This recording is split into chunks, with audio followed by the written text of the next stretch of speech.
هذه هي كرة القدم. المقابلة تاع بارادو جازت. الآن نخمو في المقابلة تاع نصر حسين داي.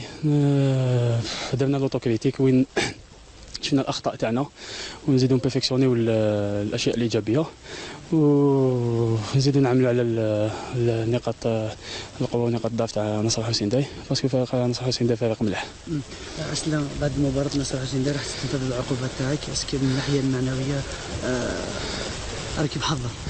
معنويا راني محضر بيان سور. انا هنا راني ندرب وراني هنا باش نعاون صحابي، ما مانيش نلعب، نعاون بولطيف، نعاون سعدون، وانا نمد لهم الدافع المعنوي، وان شاء الله نديروا نتيجه ايجابيه وانا راني واجد ان شاء الله.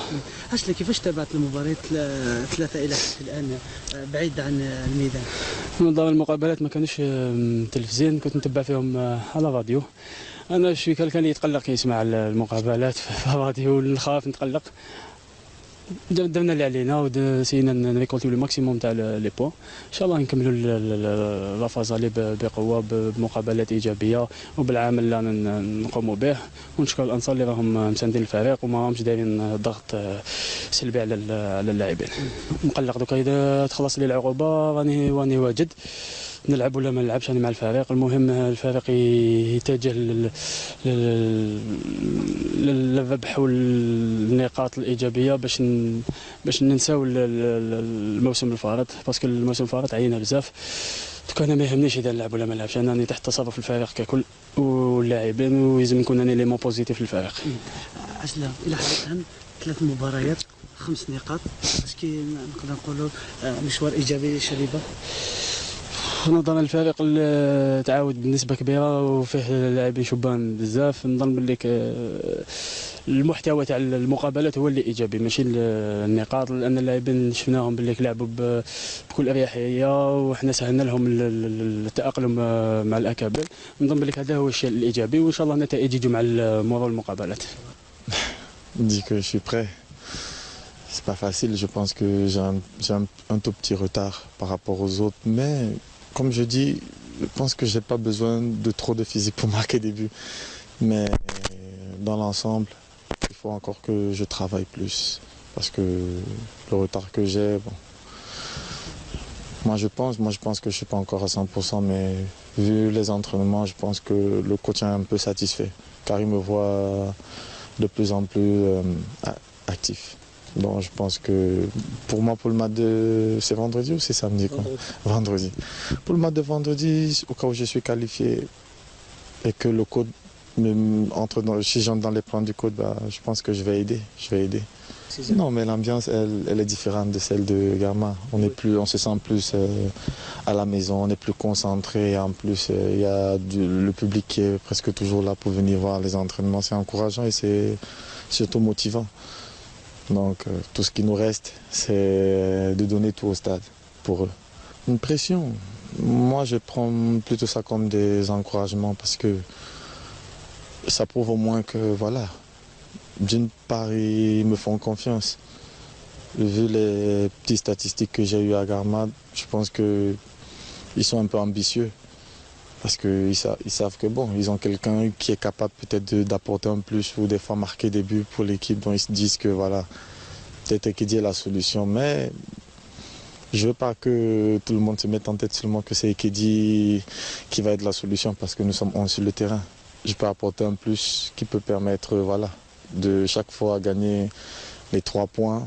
Mais un jour ça peut être moi, un jour ça peut être Jabot, l'autre jour ça peut être Mehdi, comme celui qui a marqué le but, mon coéquipier. Tout le monde doit participer. Mais si Ekedi au stade, qui sait, peut-être c'est mieux. Ce virage plein de supporters, vous y pensez déjà à vos premiers buts à la GSK? Mon premier but, les ultras. Oui, mais tout le monde y pense. C'est le souhait de tous les joueurs d'essayer de marquer un but et d'aller célébrer avec les ultras.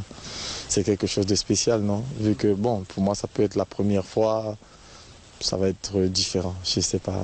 J'ai pas encore vécu l'ambiance parce que le dernier match il était à huis clos, donc j'ai pas eu la chance de les voir à l'œuvre. Mais selon mes coéquipiers, ils m'ont dit que c'est une ambiance de fou en fait.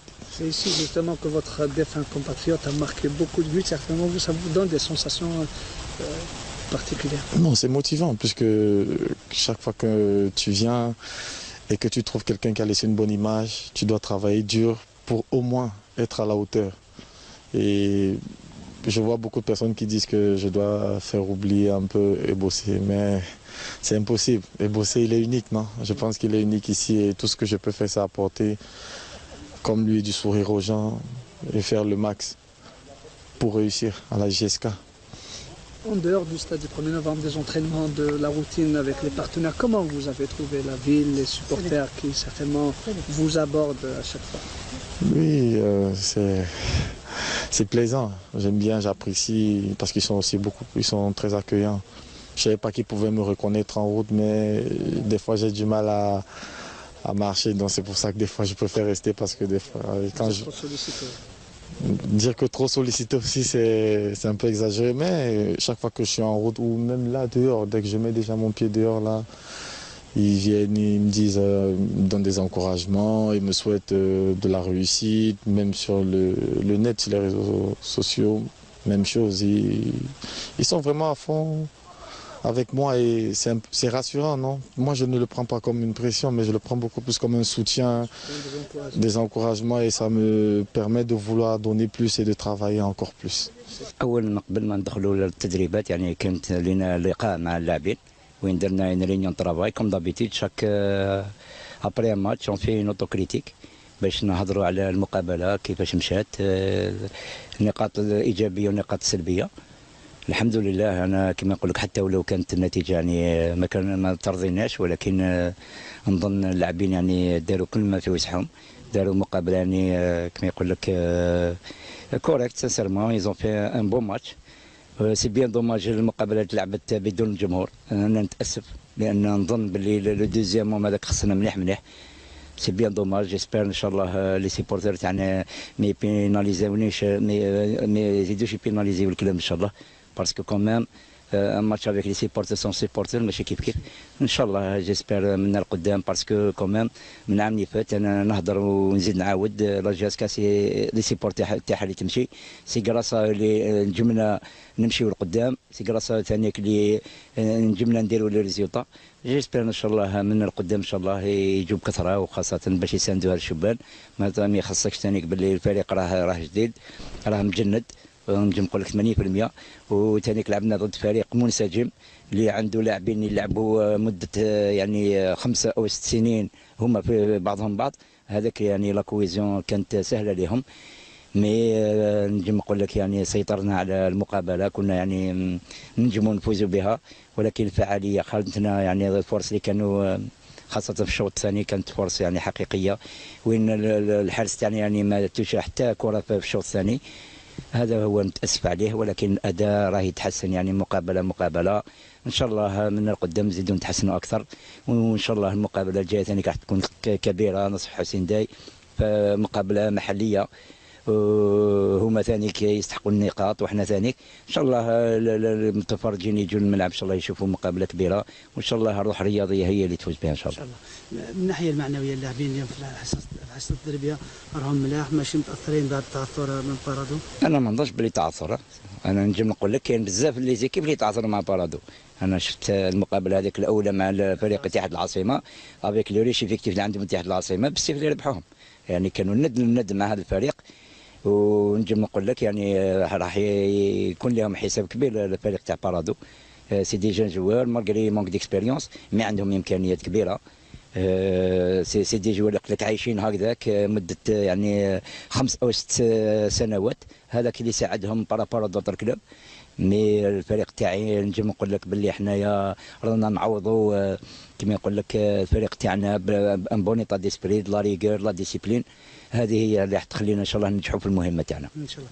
اليوم سيدي الرحموني شفنا غياب الحارس بولطيف رضواني وفرحاني اسكي ما راحش ياثر على اداء المجموعه؟ لا ما نظنش، كل واحد يعني عنده الاخر السبب تاعو. كيما بورطيف راه معفى، انا اللي عطيت له لوتوريزاسيون. رضواني عنده كيما يقول لك في الخدمه الوطنيه، راه كيما يقول لك سولي درابو، على بالك توجور لا بريوريتي الاخر ليكيب ميليتير. ما يخص فرحاني يعني في اخر دقيقه قالوا لي باللي دا الام تاعو اللي راهي كيما يقول لك مريضه، نتمنى لها ان شاء الله الشفاء ان شاء الله.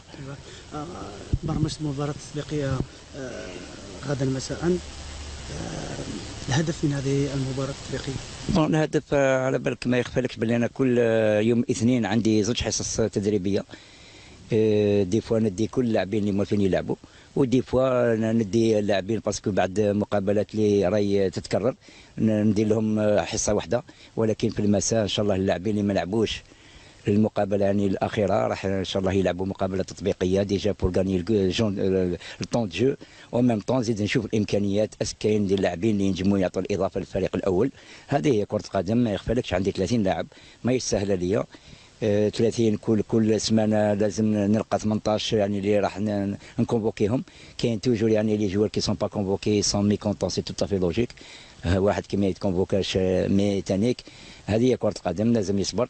كي تكون تجيه الفرصه لازم كاع بدينا يغتنم الفرصه اللي تجيه. ونتمنى ان شاء الله الشبان هذو يعني يصبروا، باسكو لازم يصبروا. راك تشوف راني نلعب في الشبان، عندي وقاسي، عندي قمرود، عندي رناي، عندي طافني. راك تشوف راني في التشكيله. ان شاء الله يكونوا واحد اخرين ان شاء الله في المستقبل، ولكن نطلب منهم لازم يصبروا، وخاصه عامل العمل. الحمد لله حقنا on a repris à gagner. C'est une bonne séance de reprise. شفنا bien TV. كي ان شاء الله pour se rattraper le match نهدي ان شاء الله.